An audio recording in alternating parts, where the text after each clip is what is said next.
Ron Paul is packing up his Washington condo this week, preparing to sell it and move back to Texas for good. Paul is retiring from Congress, and last week he gave a farewell address from the House floor, repeating the small government sermon he first shouted in obscurity and then injected into the national debate.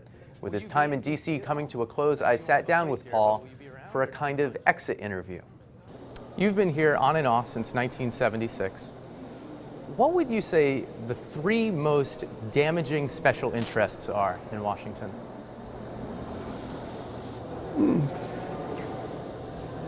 Oh, you know, I see so many and they're all the same. I know, but you must have some that really bother you. I think the military-industrial complex is very bad. Number one? I think, well, I don't know whether these should be in order. Okay, no given order. But another one would be the banking system, how the Federal Reserve works and how it helps big banks. The interest that I would like to see that I worked on was trying to get those people who just wanted their freedom to take care of themselves. And that's the one that is the least influential. You know, up here, it's the people who want stuff and who get the benefits by just lobbying for those things that they want. Another thing you mentioned in your farewell speech is your belief that you need to build coalitions, not necessarily reach compromise. And I wonder if you think your beliefs can be a 51% coalition in your lifetime or in what time frame?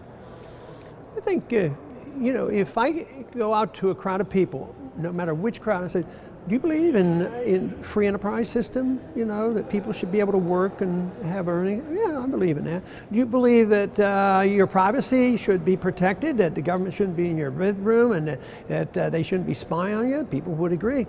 And most of the time, if you say, do you think we should be the policemen of the world? They say no. But when it comes to the particulars, that's, you know, they don't stick with it. They say, yes, but, you know, you go too far, you want too much freedom. Well, this is another thing you touched on in that speech. You said this idea of liberty is popular, has been popular, so why doesn't it win? It's kind of a question you asked but didn't fully answer in that speech. Why do you think it doesn't win? Not enough people talk about it, and I do try to explain it in the speech in that freedom, the concern about freedom was lost because freedom creates so much prosperity. People get complacent. Then they become materialistic and all they can deal with is redistribution. They find the government, you can make more money by getting a contract from government than being a genius and be productive. You know, when I first came here in 1976, I think I was under the impression that if you talk about welfare, you're talking about those people who won't work and get food stamps. But I have a completely different opinion now. That exists and it's not healthy, but that's minor compared to the food stamps the wealthy get.